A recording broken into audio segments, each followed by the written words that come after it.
Good morning. Welcome to Tea with a Druid number 77. It's really nice to be here. I'm Julie. If you're coming into the room, it would be great to say hi.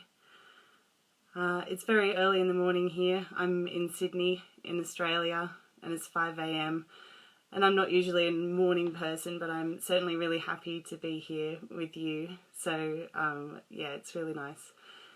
But of course, we're all coming from different places all over the world. Hello, Julia, Rosemary, Daniel. Yes, we're all coming from all over the place. Tara from Nova Scotia, Oregon, Larry, hi. Yeah, so we're all coming from different time zones and different seasons and different climates, different times of day, but we're all here together, which is really lovely. So yeah, I'm really, really happy to be here. My name's Julie Brett. I'm doing the OBOD grade with OBOD at the moment, but I've been doing paganism for about, 20 years or so, and Druidry for about half of that.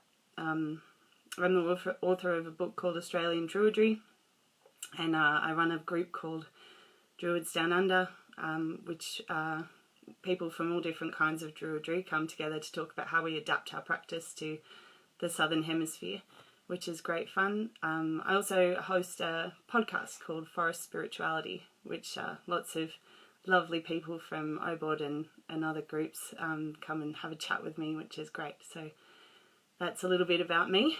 Today I thought I would talk a bit about the magic of local places. But I just want to tell you how I got there. I really love how these talks have been kind of like an ongoing conversation. So listening to the other ones that other presenters have been giving has given me a lot of inspiration, because it's like this conversation that we're having, and our inspiration comes through as well from our personal experiences. So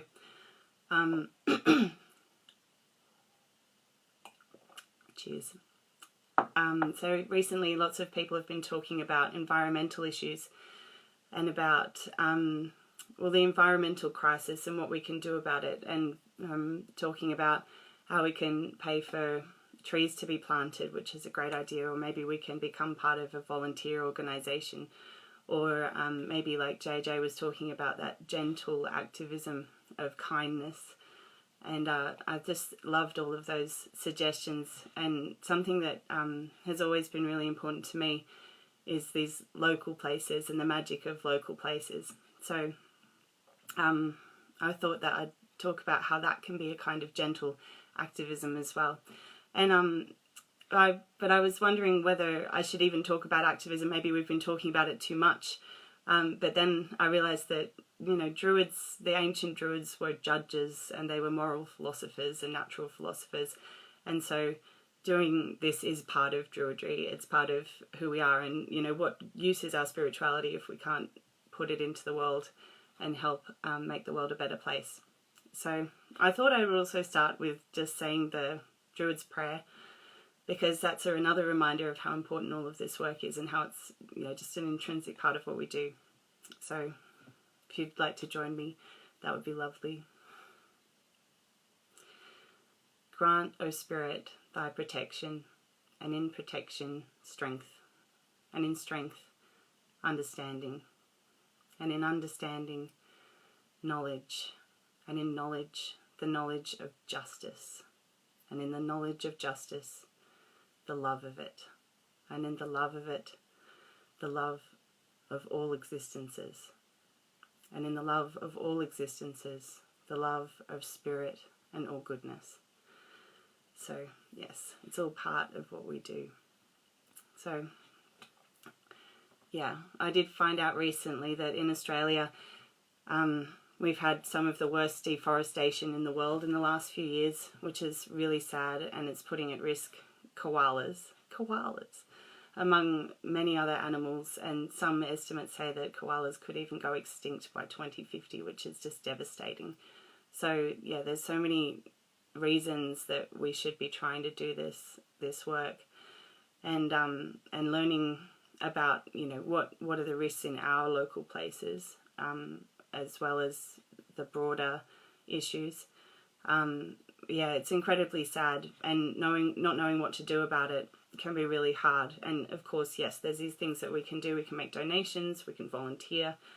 But I think something that really brings it back to Druidry is how Druidry helps us become aware of the magic of our land, and how through that understanding of that magic, it creates a value in the land that's outside of looking at natural resources.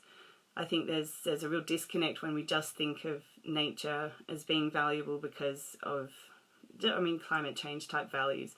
Obviously that's important. Trees give us clean air, they help bring rain and water, they, provide habitat for wildlife, but what Druidry shows us is there's so much magic in that, so much wisdom in the natural world, there's so much health in it, and we're such an important part of that, that even if we damage that, we're actually damaging ourselves. So yeah, very much like what JJ was talking about in that gentle activism. I think that sharing our Druidry or learning about our local places is a kind of gentle activism as well. I'm really passionate about adapting Druidry to local places. So because I live in Australia, our landscape is quite different here.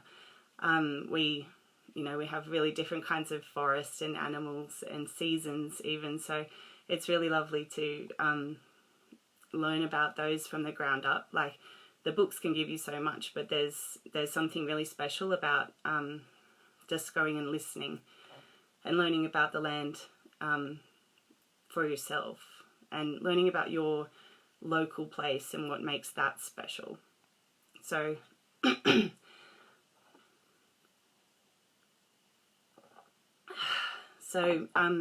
it's not really something that British people might connect with straight away, but I know that people all around the world in other places would definitely have that sense. But I think there's also an importance in our local space, like what's immediately around us being really special too. Even if you do live in those, meets the book kind of standard of a place, are obviously incredibly beautiful too, because I think every place has magic to it. And we went to down to Druid camp we had in Adelaide a couple of months ago, and Dave the Bard and Kerry Lee and Christopher Hughes came along, which was wonderful, and they did some workshops for us and some lovely rituals, and it was really enjoyable and we had a great time.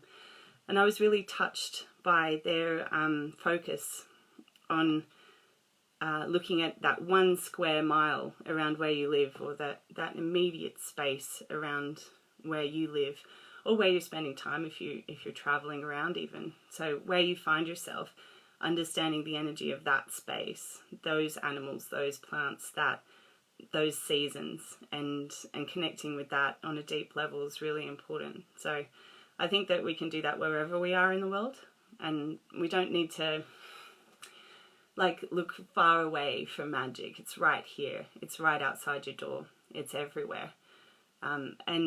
And sharing that with people, I think, is really important. It's something really special about what we do with Druidry.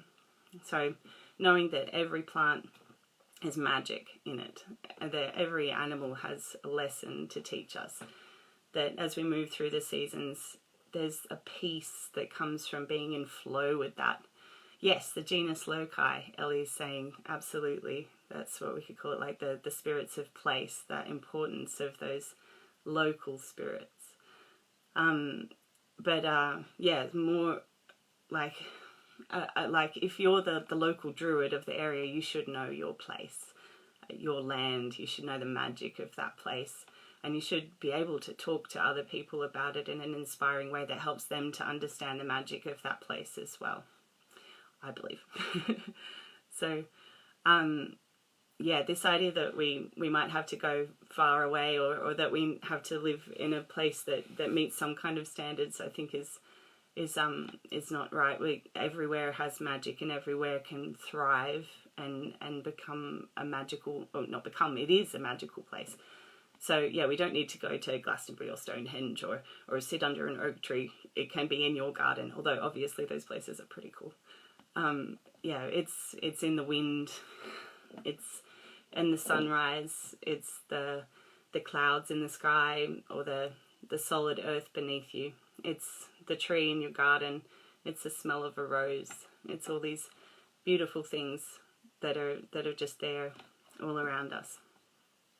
So each plant has a magic to share with you. Plants aren't just creating air for us. There's magic in them. There's wisdom that they have to share with us. There's they have medicines and foods, obviously, but there's lessons as well. There's patterns that we can see in what they have to share with us. And animals too. If you've just sat and watched any creature, you might find that there's a lesson that it has to teach you. Every creature is sacred. It doesn't have to be one of these, lofty animals. It doesn't have to be a wolf or a bear or something. I've gotten just as much wisdom from a millipede or an ant. So, I think millipede wisdom is quite special. Millipedes I think they're all about multitasking and sort of having things coordinated well, lots of different tasks and moving with the flow of many different things, all following a common goal. So yeah, there's magic in everything that we look at. And I think that that's a really beautiful thing about Druidry that we can share with other people. Oh, I need a drink, I've been talking.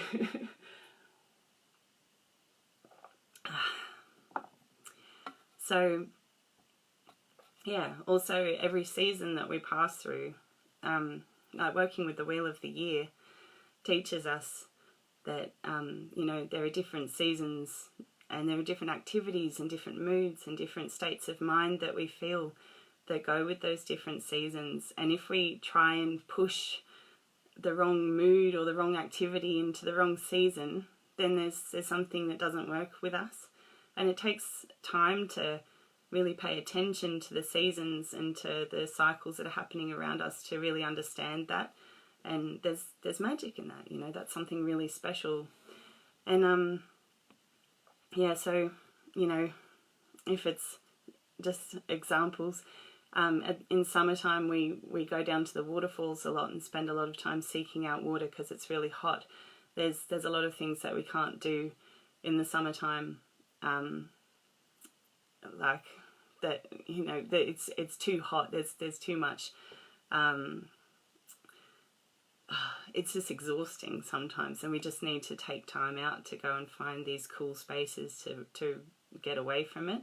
There has to be a lowering of activity in those times. And then in the autumn we love going mushroom hunting, but you can't go mushroom hunting just all year round, obviously. That's a seasonal thing. In the winter time, it's a really lovely time for bushwalking here, because it's quite mild and lovely in the middle of the day. So yeah, like knowing that there are different things that we do in different seasons is, it helps us to feel at peace.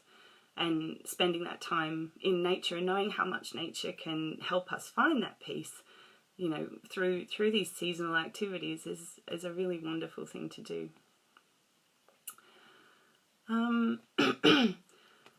And yeah, so I think it's quite a lovely sort of gentle activism to share this with other people. And I know that you might end up getting called a tree hugging hippie. But I reckon you're in good company if you do.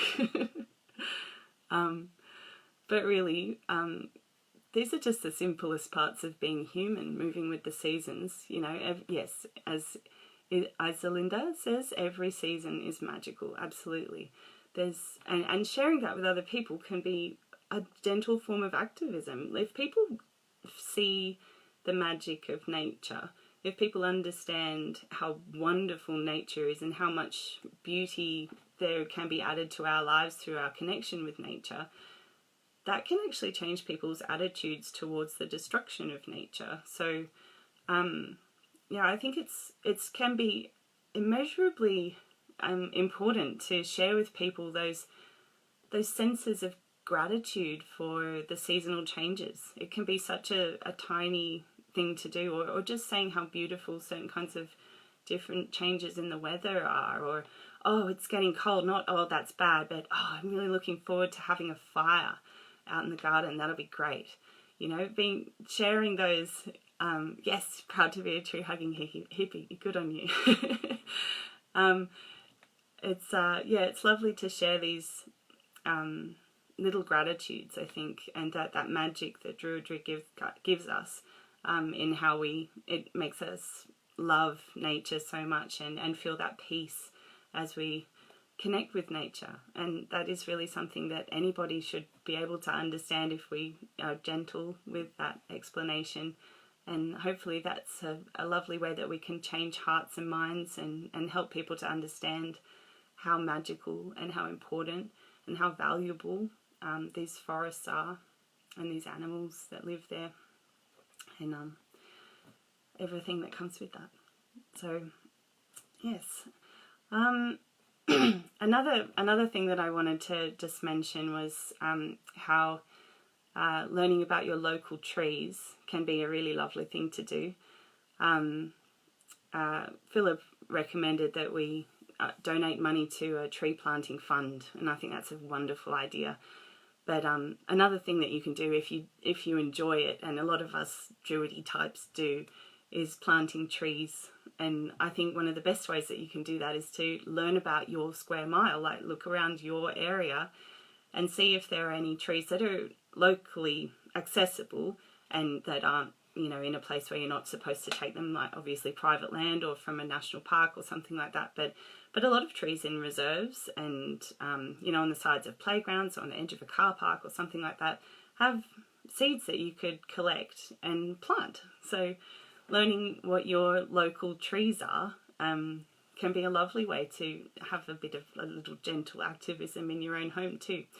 And if you don't have a lot of space, the great thing about growing trees is that they take a really long time to grow. So you can grow a few of them in small pots, and when they get big enough, you can also give them away as gifts. So it's a lovely thing to do, and you can spread those trees around. I've been growing about 200 little trees in my garden lately, and they're all ones that I've collected the seeds from locally, which is great fun. So yeah, I just wanted to finish with a little poem that I wrote. It's called Plant Trees, so you can guess what it's about. But it was also about sort of the disappointment that I felt about all this environmental issues, and about how that gentle activism that we can do can really make a difference. So I hope you like it. Just have a drink.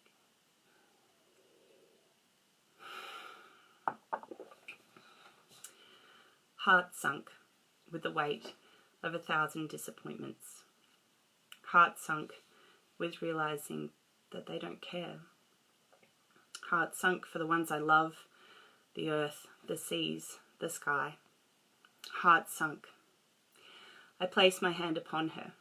I place my hand on the earth, and through tears of despair, I collect seeds of promise, a handful of hope. I plant them in the soil. I collect fresh water, and I feed them. I let the sun kiss them and rouse them from their beds, the tiniest of forests, collected in pots. And as I tend them, I see that cleared land. I see the dying coral reef. I see the poisoned skies. A knot of sadness sits on my chest. I want to turn those tides. Counting all the losses, a heart-wrenching loss. But I do what I can with my 2 small hands. I plant trees. I plant trees. I plant trees. And helped by the earth, the rain, the sky, working together, we do what we can. Please help us to imagine how much 4 hands could do. So, it's been really lovely having a chat with you. Thank you so much. I'm looking forward to going through all of your comments and having a chat. It's been really nice. So yeah, thanks so much for listening, and I'll catch you next time. Cheers.